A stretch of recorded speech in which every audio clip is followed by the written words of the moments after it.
చైతన్య ప్రసారం. నమస్కారం. మన ధర్మం కార్యక్రమానికి స్వాగతం. ఇవాళ మన ధర్మం కార్యక్రమంలో మన ధర్మ సందేహాలను నివృత్తి చేసేందుకు మనతో పాటు ఉన్నారు ప్రముఖ ఆధ్యాత్మికవేత్త, ధర్మశాస్త్ర నిపుణులు, మనందరికీ సుపరిచితులైనటువంటి ఆచార్య డాక్టర్ కాకునూరి సూర్యనారాయణ మూర్తి గారు. గురుగారు నమస్కారం. నమస్కారం అమ్మాయి. గురుగారు, కైలాస పరిక్రమ అంటే ఏమిటి? కైలాస పర్వతంపై శివాలయం అనేది ప్రత్యేకంగా ఉంటుందా? కైలాస శిఖరే రమ్యే శంకరస్య శివాలయే. ఈ శ్లోకం ప్రసిద్ధం. మహన్యాసములో బోధాయన మహర్షి అందించిన మహన్యాసములో 32 శ్లోకాలలో ఒక శ్లోకం ఇది. కైలాస శిఖరే రమ్యే శంకరః అస్య శివాలయే. అలాగే కైలాస పర్వతం మీద ఒక శివాలయం, ఆ శివాలయంలో పరమేశ్వరుడు కొలువై ఉన్నాడు. అక్కడికి వెళ్ళి మనం చేసేటటువంటి సేవ, పరిక్రమ, ఇలాంటి ఆలోచనలు పలువురిలో కలుగుతూ ఉంటాయి. నిజమే. కానీ వాస్తవం ఏమిటి అంటే, ప్రత్యక్షంగా కైలాసాన్ని దర్శనం చేసుకుని వచ్చిన అనంతరం కలిగిన అనుభూతితో చెబుతున్న ఈ సమాధానం ఏమిటి అంటే, కైలాస పర్వతం పైన శివాలయం లేదు, కైలాస పర్వతమే శివాలయం. ఇక నదులకు మనం చేసేటటువంటిది ఒక సేవ.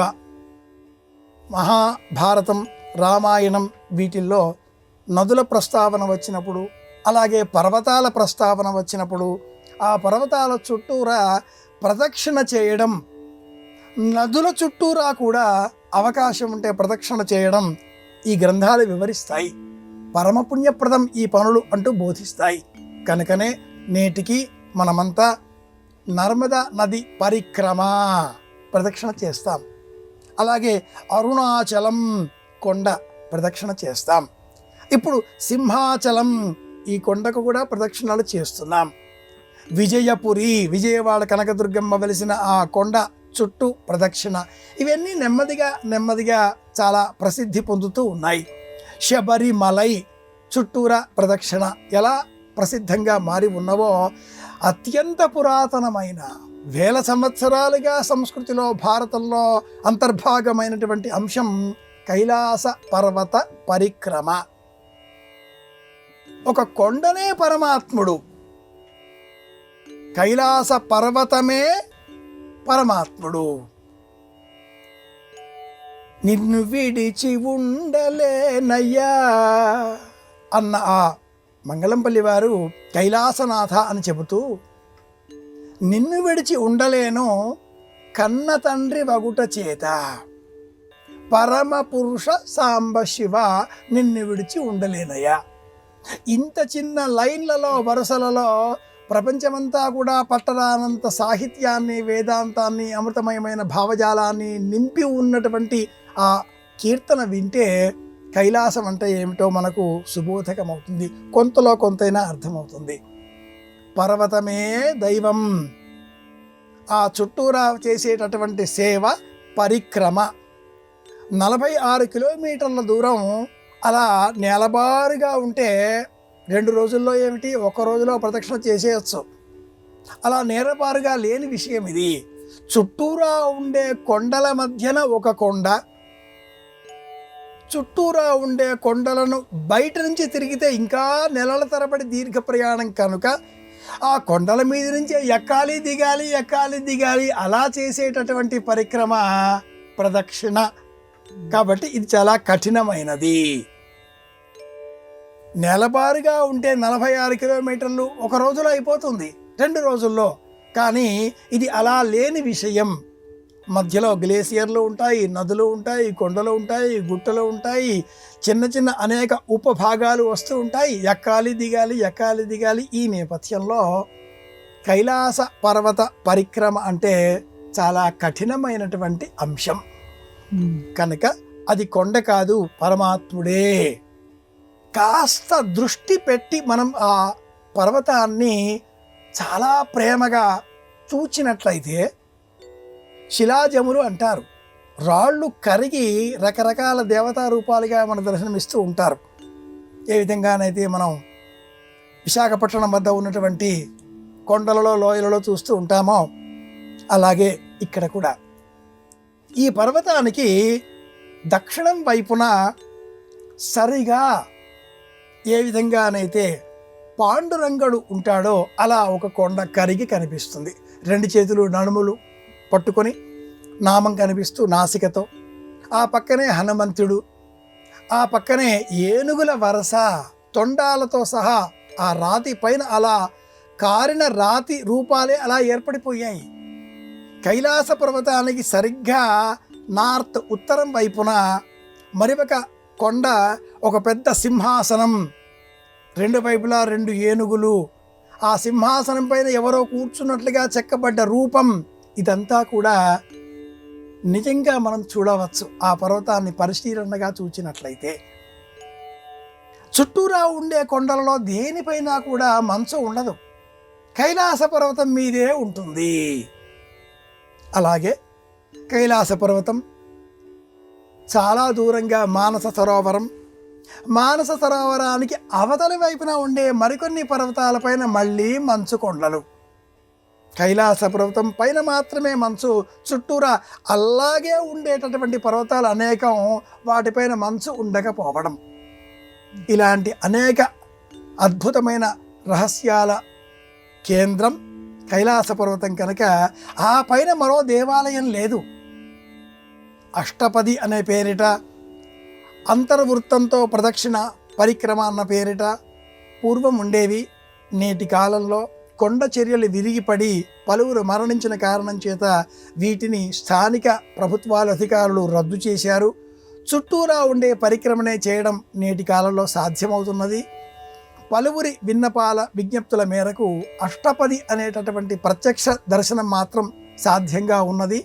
3 గంటల ప్రయాణంతో వెళ్ళి చూచి రావచ్చు. కానీ అంతర వలయ ప్రదక్షిణ మాత్రం అంగీకరించడం లేదు. కొండ చెరువులు విరిగి పడుతూ ఉంటాయి, కళ్ళారా మనం చూడవచ్చు. ఇటువంటి నేపథ్యంలో కైలాస పర్వతమే పరమాత్ముడు. నిజానికి వేదాన్ని మనం పరిశీలించినట్లయితే ఈ భూమండలమే పరమేశ్వరుడు. భూమండలానికి అలంకారంగా భూమండలం చుట్టూరా తిరిగేటటువంటి చంద్రుడు పరమేశ్వరుడి శిరస్సులో ఉండేటటువంటి చంద్రుడికి ప్రతీక. ఈ భూమి మీద పెరిగేటటువంటి చెట్లు చేమలు ప్రకృతి పార్వతికి ప్రతీక. భూమండలంలో ఉండే గురుత్వ ఆకర్షణ శక్తి గణపతికి ప్రతీక. ఈ కైలాస పర్వతం పైన పరిక్రమ చేసే సమయంలో గౌరీకుండం అనే క్షేత్రం కనిపిస్తుంది. పార్వతీదేవి శరీరం మీద ఉండేటటువంటి పసుపును సేకరించి గణపతిని సిద్ధం చేసిన క్షేత్రం ఇదే అని కూడా స్థానికులు కథనం తెలియజేస్తూ ఉంటారు. గురుత్వ ఆకర్షణ శక్తి ఈ హై డెఫినిషన్ క్షేత్రం అంటారు. అక్కడ కాసేపు ఎక్కువసేపు ఉంటే చాలు మనం స్పృహ కోల్పోయే ప్రమాదము ఉంటుంది. మనల్ని మనం అచేతనంగా మారిపోయిన స్థితిని మనమే గమనించవచ్చు. ఈ క్షేత్రానికి వెళితే అపరూపమైన అద్భుతమైన అత్యద్భుతమైన అనుభవాల కేంద్రం కనుకనే అన్ని యాత్రలలోకెల్లా కూడా కైలాస యాత్ర శిఖరాయమానమైనది అని కూడా అంటూ ఉంటారు. నేటి కాలంలో అన్నీ సులభమే కనుక అహం బ్రహ్మాస్మి, నేనే బ్రహ్మమును విన్నాం అన్నాం, తెలిసిపోయింది కదా.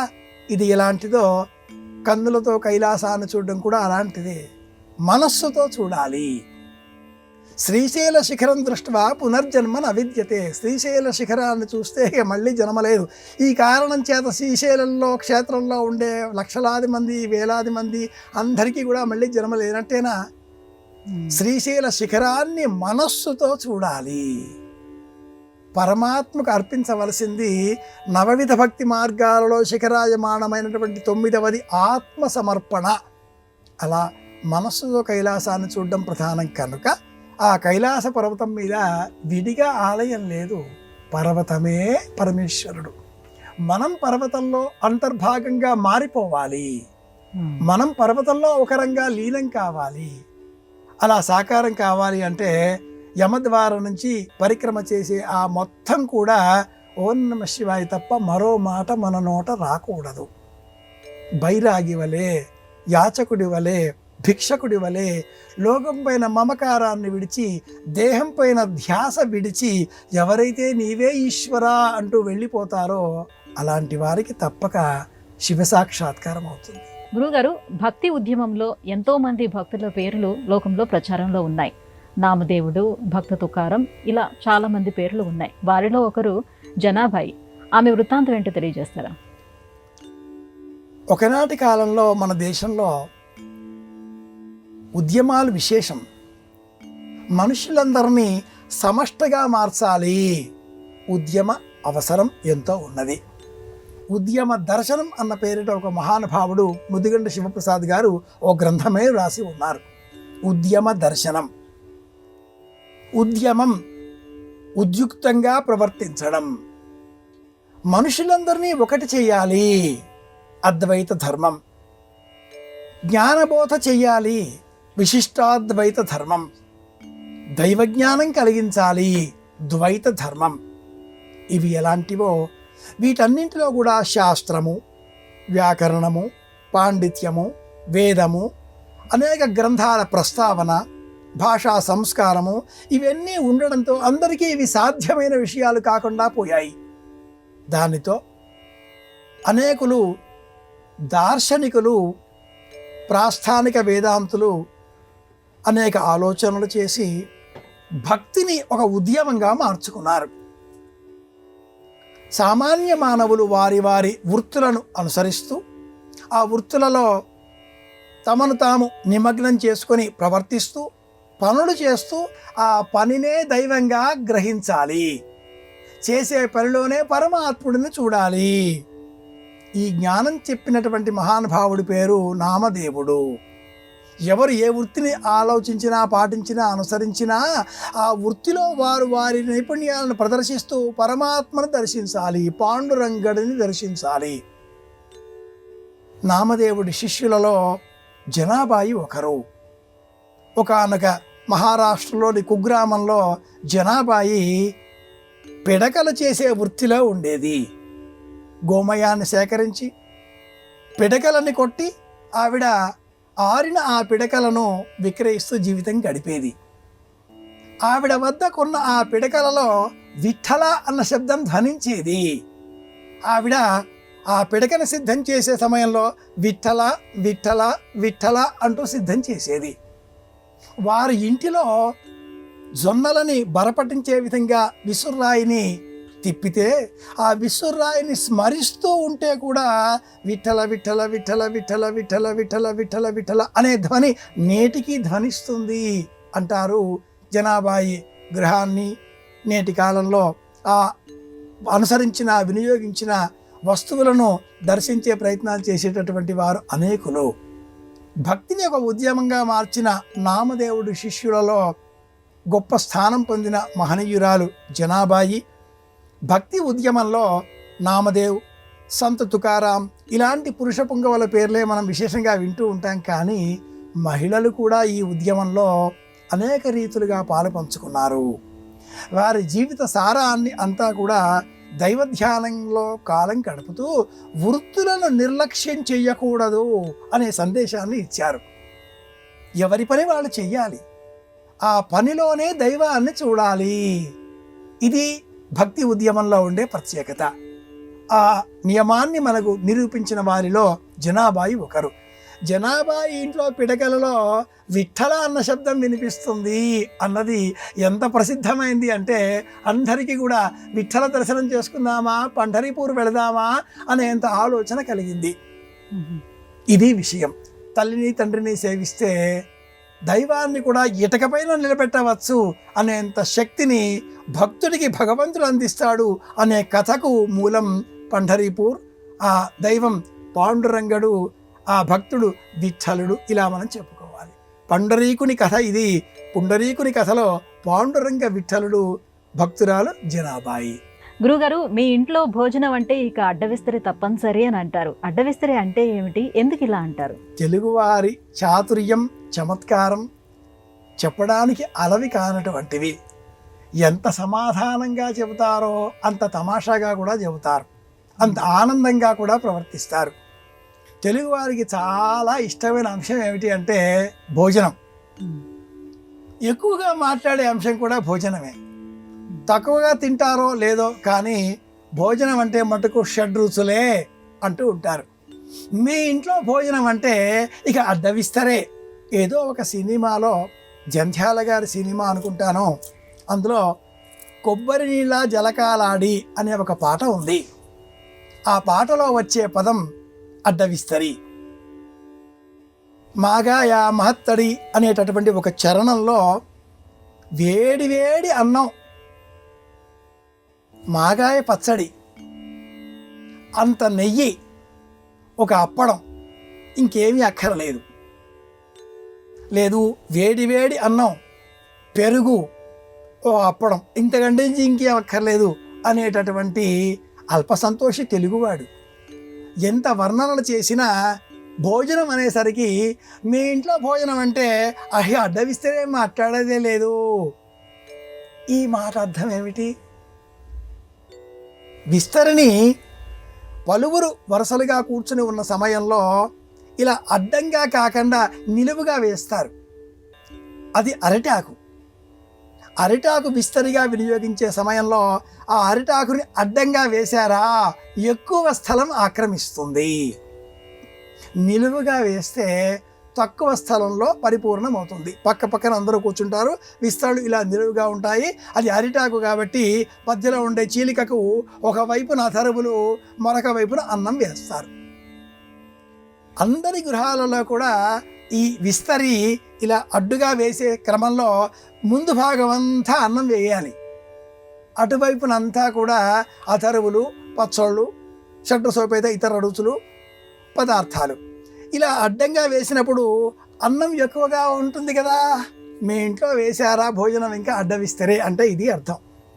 అలాగే గుండమ్మ కథ అనే ఒక సినిమా కూడా జ్ఞాపకం వస్తే, ఆ యజమానురాలు గుండమ్మ తన ఇంట్లో పనిచేసే వ్యక్తికి ఏం కావాలి అంటే భోజనం పెడితే చాలు, విస్తరి నిండా భోజనం అంటాడు ఆ కథానాయకుడు.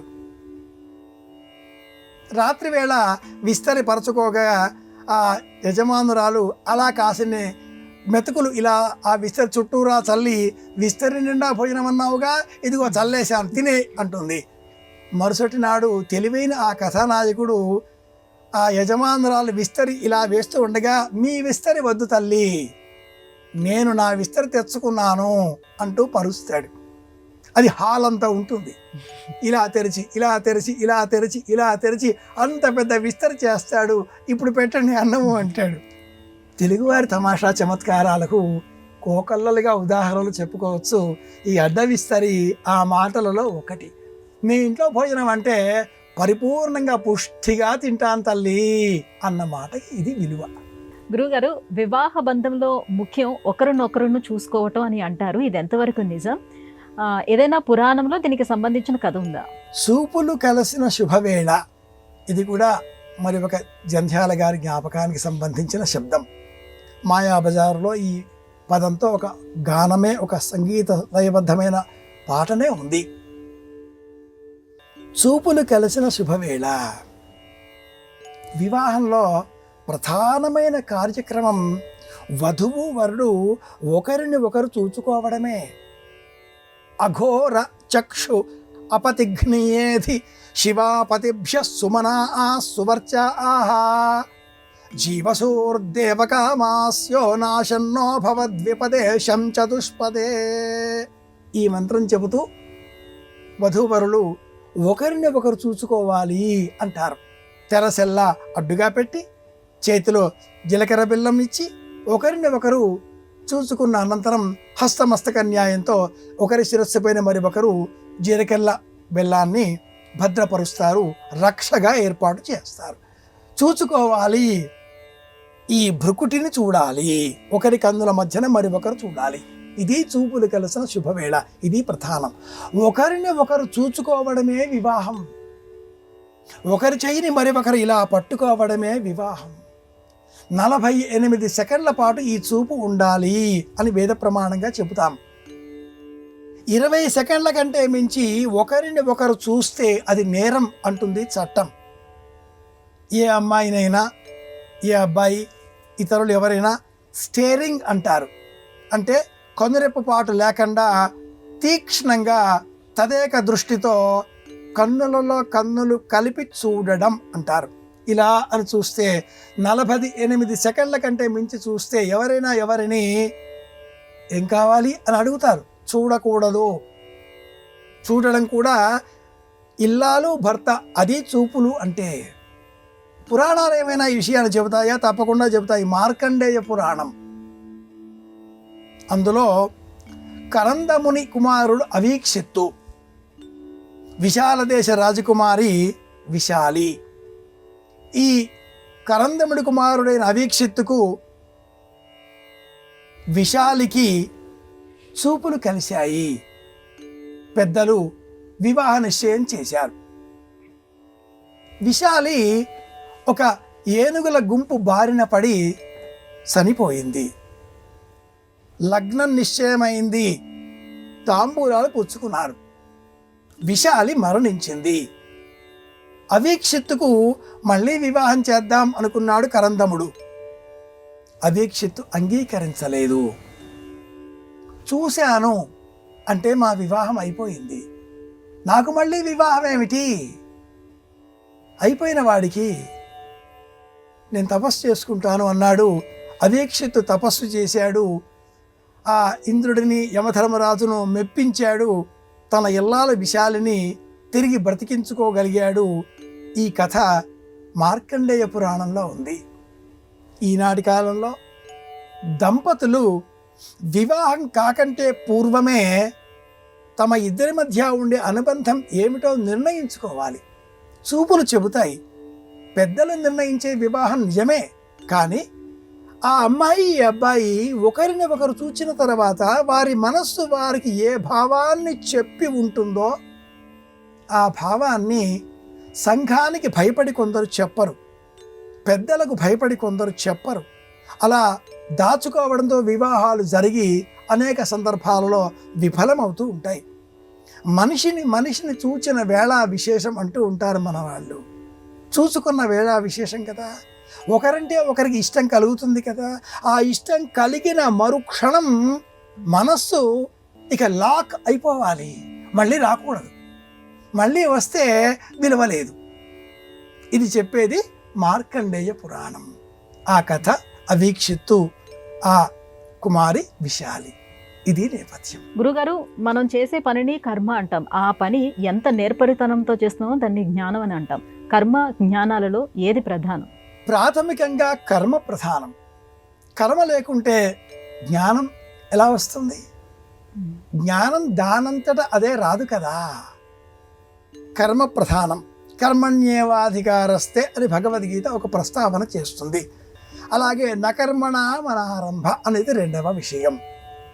కర్మ చేయడానికి మాత్రమే మనకు అధికారం ఉంది. ఫలితాన్ని ఆశించే, నిర్ణయించే లేదా ఇది అంటూ ప్రస్తావన చేసే యోగ్యత మనకు లేదు. రెండవ విషయం ఏంటంటే నకర్మణ మనారంభ. కర్మ చేయకుండా ఏ వ్యక్తి ఉండడు. నేను చెబుతున్నాను, మీరు వింటూ చూస్తున్నారు. అలాగే తరుపరి అప్పుడప్పుడు వేరే పనులలో కూడా చక్కబెట్టుకుంటూ మళ్ళీ వస్తూ ఉంటారు, మళ్ళీ చూస్తూ ఉంటారు, వింటూ ఉంటారు. లోన జ్ఞానం పెరుగుతూ ఉంటుంది. అవీక్షిత్తు కథ ఎలా జ్ఞాపకం ఉంటుందో కర్మ జ్ఞానం అన్నప్పుడు ఈ కథ కూడా అంతే బాగా జ్ఞాపకం ఉంటుంది. కర్మ ప్రధానం, కర్మనే ప్రధానం. కర్మ చేస్తూ ఉంటేనే జ్ఞానం మనకు లభిస్తుంది. ఇలా బియ్యం, అలా నీళ్లు, ఇలా అగ్నిహోత్రం, స్టవ్, అలా ఒక పాత్ర, ఇవన్నీ ఉన్నాయి. వీటితో అన్నం చేసుకోవచ్చు అన్న జ్ఞానం ఎప్పుడు ఏర్పడుతుంది? ఇవన్నీ కలిపి ఏం చేయాలి అనేటటువంటి ఊహ కలిగినప్పుడు. విడివిడిగా బియ్యం ధర్మం వేరే, నీటి ధర్మం వేరే, పాత్ర ధర్మం వేరే, అగ్నిహోత్ర ధర్మము వేరే. పాత్ర లేకుండా బియ్యాన్ని అగ్నిహోత్రంలో వేస్తే మాడి ఆ బియ్యం బొగ్గైపోతుంది. నీరు ఆ అగ్నిహోత్రం పైన చిలకరించినట్లయితే అగ్నిహోత్రమే చల్లారిపోతుంది. కేవలం పాత్ర మాత్రమే ఆ అగ్నిహోత్రం పైన ఉంచిన ఎడల ఆ పాత్ర వేడెక్కి పగిలిపోతుంది. అన్నీ కలిపి సిద్ధం చేసుకునే క్రమంలో సమయాన్ని కూడా ఆలోచించి ఏర్పాటు చేసుకోగలిగితే అన్నం సిద్ధమవుతుంది. పాత్ర, నీరు, బియ్యం, అగ్నిహోత్రం అన్ని జ్ఞానాలు ఉన్నాయి కాబట్టి పాత్రలో నీరు పోసాం, బియ్యం పోసాం, అగ్నిహోత్రం పైన పెట్టాం, మర్చిపోయాం. అప్పుడు అన్నం ఏమవుతుంది? మళ్ళీ మాడి నల్లగా అయిపోతుంది, గిన్నె మళ్ళీ పగిలిపోతుంది, నీరు ఆవిరైపోతుంది. వేటి ధర్మాన్ని అవి మర్చిపోకుండా చేస్తూనే ఉంటాయి. అగ్నిహోత్రానికి ఏ వస్తువైనా కూడా ఒకటే, అన్నిటినీ జ్వలించే లక్షణం, దహించే లక్షణం కలిగి ఉంటుంది కనుక ఆ జ్వలించే గుణంతో దహించే స్వభావం కారకంగా అన్నింటినీ దహించి వేస్తూ ఉంటుంది. యోగ్యుడైన వ్యక్తి స్థలము, కాలము, నియమము తెలుసుకొని జ్ఞానంతో ప్రవర్తించాలి. ఆ ప్రవర్తన కర్మ. కర్మ తెలిస్తే జ్ఞానం తెలిసి వస్తుంది కనుక కర్మనే ప్రధానం. గురుగారు, ఇవాటి మన ధర్మం కార్యక్రమంలో మాకు వచ్చినటువంటి ధర్మ సందేహాలన్నీ నివృత్తి చేసినందుకు ధన్యవాదాలండి. కృష్ణార్పణం. ఇది ఇవాటి మన ధర్మం కార్యక్రమం. రేపటి మన ధర్మం కార్యక్రమంలో మళ్ళీ కలుసుకుందాం. నమస్కారం. ఈ కార్యక్రమాన్ని తిరిగి చూడాలనుకుంటే www.youtube.com/ETV Life Spiritual లో చూడవచ్చు.